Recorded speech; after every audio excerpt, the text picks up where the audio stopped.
Hi there, welcome to the Upcycle Design Lab. My name's Cindy and I craft using recycled and repurposed materials. If you're new here, I hope you'll stick around and check out some of my other upcycling tutorials. And if you like what you see, you can check the subscribe button below any of my videos to become a subscriber. Also, if you'd like to be notified when I upload new videos, be sure to check the bell icon as well. So if you saw my last video, you know I made some puzzle cards. I was calling them Magic Infinity cards because by doing a series of folds, you can get to new art on the inside. So I have a little Christmas card here. It's got a little snowman reindeer thing on both sides. But if you fold it a couple of different ways, you can turn it inside out and get to new art. Now, I made this in my last video, so if you're interested in the card itself, you can certainly check that out. I'll put the link in the comment section of this video. But today, I'm going to be doing a custom-sized envelope because you'll notice, if I can get this finished. What am I doing? Great, Cindy. Oh, here we go. There we go. Last fold. You get to new art, and there's a little blank side for your message for the card. But this is a funny shaped card. It's square and it's 6 inches, so it's hard to find an envelope. So in today's video, I'm going to be making a custom-sized envelope. So there are a couple of different envelope styles. This is probably the more common one where all 4 sides kind of fold in and have a pointed shape to them. I'm going to actually be doing this version, which has some little tabs and then it just folds in half. So I'm going to quickly talk through how to sketch out this shape for any size envelope. I'm going to be making my envelope for this card, which is 6 inches square. So I want to be able to make my finished envelope measure 6.5 by 6.5. And to do that, I just have a big piece of paper here. It's from an old calendar. I've got my ruler. An L square is handy. Anything to help keep everything parallel and straight. And then of course you need something to draw with. And I'm going to draw this in 4 steps. I'm going to start with I guess they're vertical lines, and then the horizontal lines. Then we'll do the angles and curves and cut out and fold the envelope.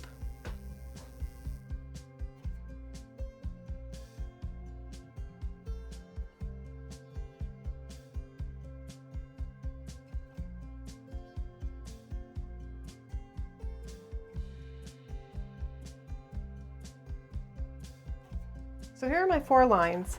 The first one is just drawn 1 inch away from the edge of the paper. Then another inch away, so 2 inches.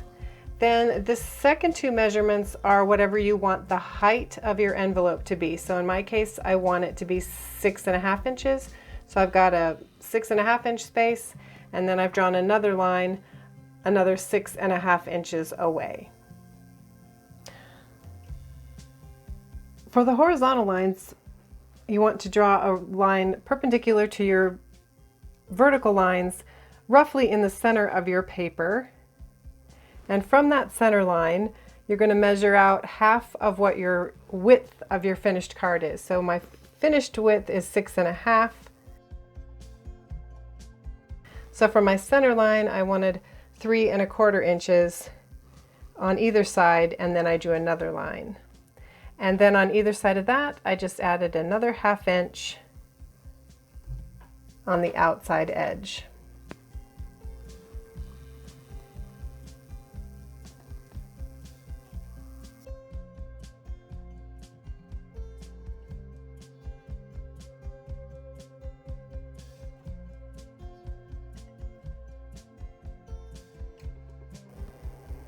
So here are the lines that I've just drawn. I've drawn a point 1 inch away from this intersection here, and the same thing on the other side.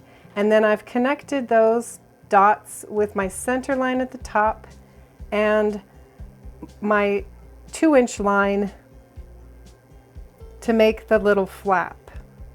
And then here you can see my curves that I just used a bottle cap to trace around to make the curves.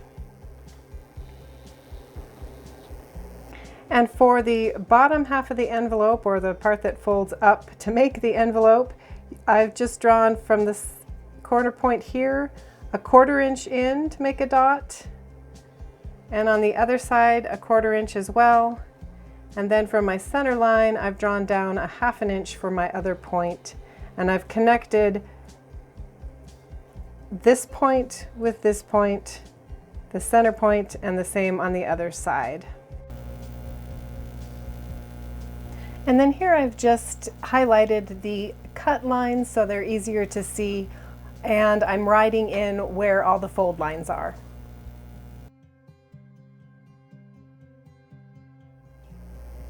So one of the things I like about this project is that you can use up a lot of your extra scraps of paper. I've got some different wrapping papers here. You can use brown packing paper, even newspaper. Just use your imagination. Any kind of excess paper you can use. Now you can do 2 different versions, of course. If you have a big enough piece of spare wrapping paper, you can certainly just put the template out on that and use cut the template out of a full sheet of paper, which is what I've done for this example. And this is kind of heavier wrapping paper, so it made a fairly nice envelope. But if you don't have big enough pieces of paper, you can also do sort of a Mod Podgy version with scraps, and you get kind of a nicer heavyweight feel to the envelope, which I kind of like, and it has a nice glossy finish because I always use glossy Mod Podge. And if you're interested, I've also done a whole review on Mod Podge, so you can get to that link in the video right now. But this is made with magazine paper. I've done some other ones with magazine paper. It takes a little bit longer if you're kind of sorting through and trying to select out different colors to make your envelopes. It's kind of up to you, but you can certainly do sort of a paper mache effect with any of the papers as well. So that's what I'm going to be doing next. So I've got my template cut out here, and then I just have it on a contrasting color here because you want to be able to see your edges. And then I have a sheet of parchment paper that I'm just going to lay over the top of it. And you're going to want something to weight down the edges of the parchment paper with, because it does have a tendency to kind of pull up as you're doing the Mod Podge. Now, I've got some different papers written or torn up here. I'm using just sort of excess paper. I'm actually using some of the envelopes that excess envelopes that I have, and just so this is just going to be a basic white envelope for the most part. But all you need is Mod Podge and your paintbrush, and you can kind of harken back to your grade school days, I guess. I don't know, when's the first time you did Mod Podge or paper mache? And you just want to make sure that you are making enough paper to cover the template itself. So you can just start with some brush. I like to use a fairly big size brush just because it's much easier to spread out the Mod Podge. And then you can just lay out your pieces and work until you have the whole area covered.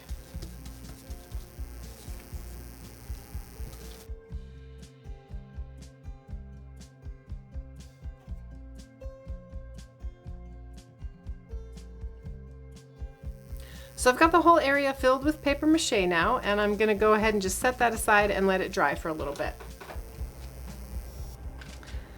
My paper's all dry now, so you can see that it comes off of the parchment paper pretty easily.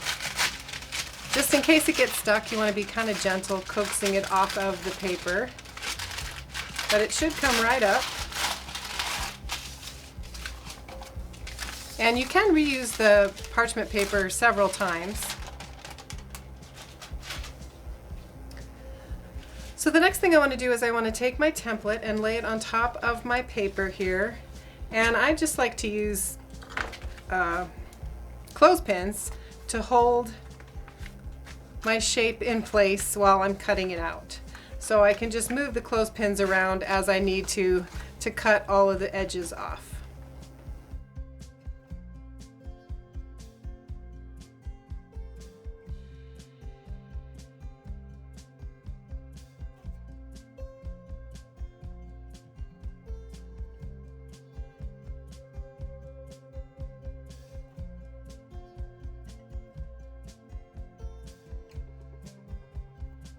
So to fold my envelope, I'm just going to refer back to the template, and all these inside lines are the fold lines. And I can find them all with the corners, so I don't really need the template anymore. I just want to pick the front side and the back side, so I'm going to fold toward the back side, and I'm just going to use a ruler, line it up on my corners of my little tabs here, and fold up. And I'll get the ruler out of the way and I can fold it down. Do the tabs on the other side.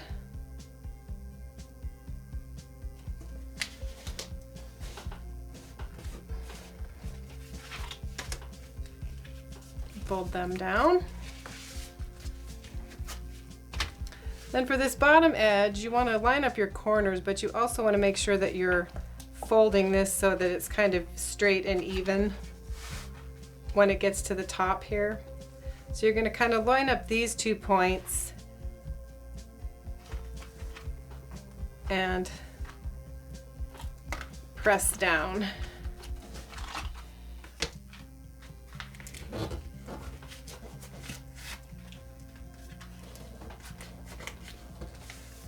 So that you have so that the top points are kind of centered and everything stays straight. And then I'm just going to do the same thing with my last little edge here.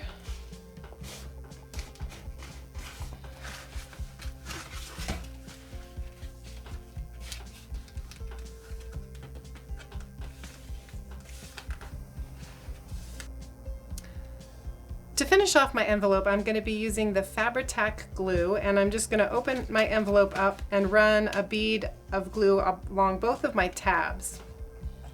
If you've never used Fabri-Tac glue, it's a good glue for papers because it doesn't warp at all, and this particular glue grabs very quickly. It takes several hours for it to cure completely, but it grabs much faster than your typical tacky glues.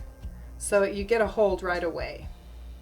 So I'm just going to put a little bit of glue along both edges and then press my edges into the glue and hold them for a couple of minutes until the glue kind of sets and grabs.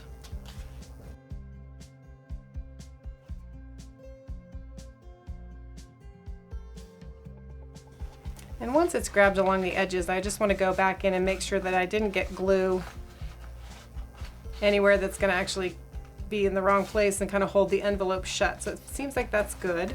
For the last step, I just need to put a little sticker or something here to secure my tab down. You could use double-sided tape on there if you wanted to, or a fancy sticker if you were sending it to someone. I'm just going to use the permanent glue dots because that's what I have. So all I need to do that is just find a glue dot, and I'm just going to trim the edges down. And I want to keep the paper on it until I'm ready to seal it. So I'm just going to sort of set it here. I'm going to put the glue dot on this side just because that's my preference. And I kind of want to hide the tape part of it. So I'm just going to hold it there, press it in place, and then when I'm ready to seal it, I can just pull the wax paper off. So there's my basic envelope, and it's a little plain. If you'd used some printed paper, it could be more fun, but because this is such a plain envelope, I have some more of my gift bag left over that I'm just gonna add a little bit of fun to it so that it matches the card that I made.